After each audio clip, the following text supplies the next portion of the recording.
Hi, I'm Zach. I'm the vocalist slash guitarist slash dancer slash professional eater of Marahuyo.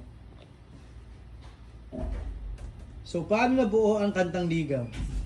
Ah, bali nabuo yung Kantang Ligaw kasi may nililigawan ako. And yung nililigawan ko is actually yung bandmates ko. And now kayo, yung mga listener namin. So, paano nyo ito ni-record? Nag-record po kami sa RLM Studios. Shoutout po kay Kuya Ralph. Doon po kami nag-record. Siguro mga 2 araw, no? Maaari mo bang ipakita or iparinig kung paano mo tinugtog yung kanta? Sure. Tara, tugtugin natin. Okay, so sa intro, wala akong ginagawa doon. So, either nasayaw lang ako or natutulog. Yung part ko, pagpasok ng lahat ng instruments, so ito yun.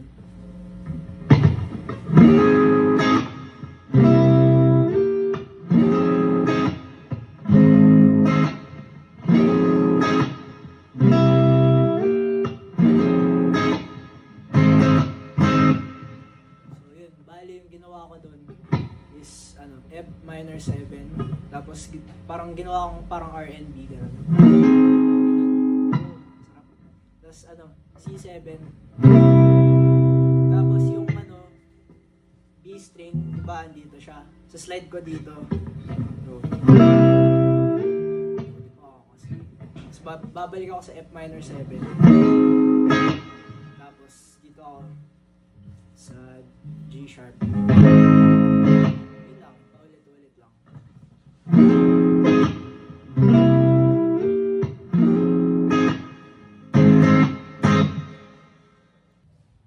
Okay, so sa chorus, actually yun din yung tinutugtog ko eh. Simple lang. Okay, so dito naman tayo sa bago mag-bridge part. So, magso-solo ako kasi pinilit nila akong mag-solo. Okay. So, lalagyan ko lang ng overdrive lang. Yung hindi masyado malakas. Tapos una naka-bridge pickup ako.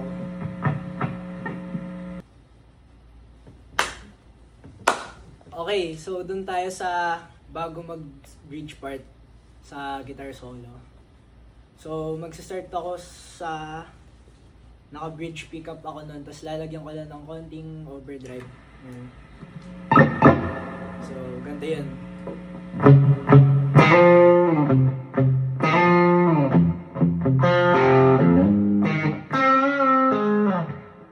Paano ba yun gawin?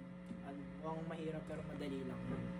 So, dito tayo sa 1, 2, 3, 4. Fourth fret ng A string. Dalawa. Tapos slide ako dito. Sa 1, 2, 3, 4, 5, 6, 7, 8, 9. Ay, hindi. Masaya dito. Tapos, babalik ako dito sa third fret. Tapos, gagawa ko ng F chord na shape. Tapos, slide ako dito sa G sharp. Ginawa ko doon, palm mute lang. Tapos, yung G string, bibend ko na konti. Ulit lang. Tapos dito. Okay, so yung next part, ganito.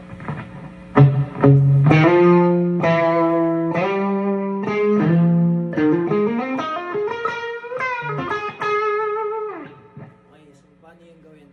So ganun lang, dito lang ulit start.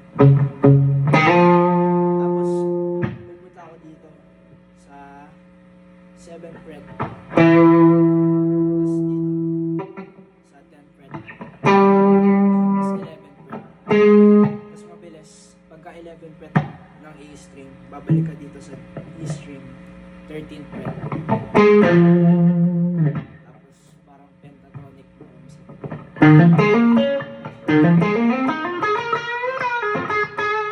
Bale, pagka ganun ko, bend ako dito sa 15th fret ng G string.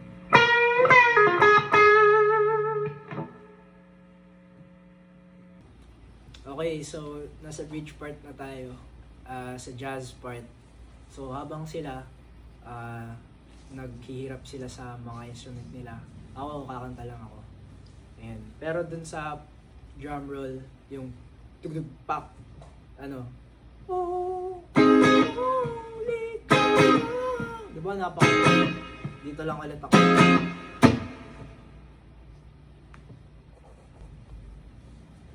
Okay, so sa ending, yun ulit ginagawa ko yung chords nung una.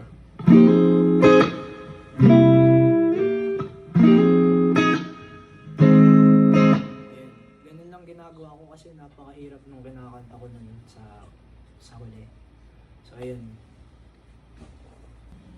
So since wala kang masyadong solo, so para pag gusto mo siyang lagyan ng solo sa dulo, anong pwede mong ilagay? So since wala akong solo, ito yung gagawin ko.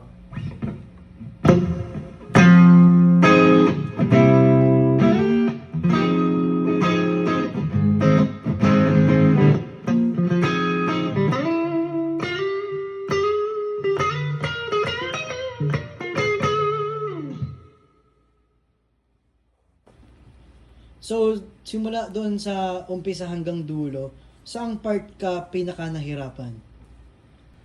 Siguro doon ako nahirapan sa yung tinutugtog ko lang kasi 'di ba yung chords ng ligaw, ganito siya.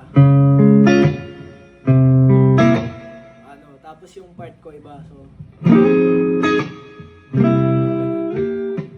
parang siguro natagalan ako na gawin yun kasi syempre iba yung tunog nun. So ayun. Pero okay naman, sana magustuhan niyo. So ayun guys, sana nagustuhan niyo yung tutorial video ko for today's video vlog. Stream niyo po yung Ligaw by Marahuyo on all streaming platforms, so Spotify, Apple Music, YouTube, lahat, Napster, Twitch, Twitter. So ayun, syempre follow niyo din yung gumawa ng Ligaw, Marahuyo Music. Follow niyo po kami sa Instagram, TikTok, Facebook, YouTube, and ayun, baka gumawa pa kami ng ibang account, Twitch, ganun, Napster. So ayun guys, kung gusto niyo din ako i-follow, yung bahay ko nasa social media ko, follow niyo po yung Instagram ko, TikTok. Ay, nasa TikTok na ako guys, shoutout.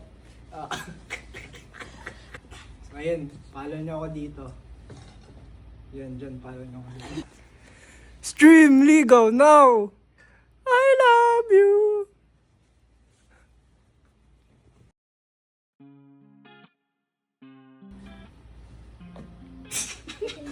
Kupal. Verse. Guys, isa pa nga. Isa pa nga. Ay.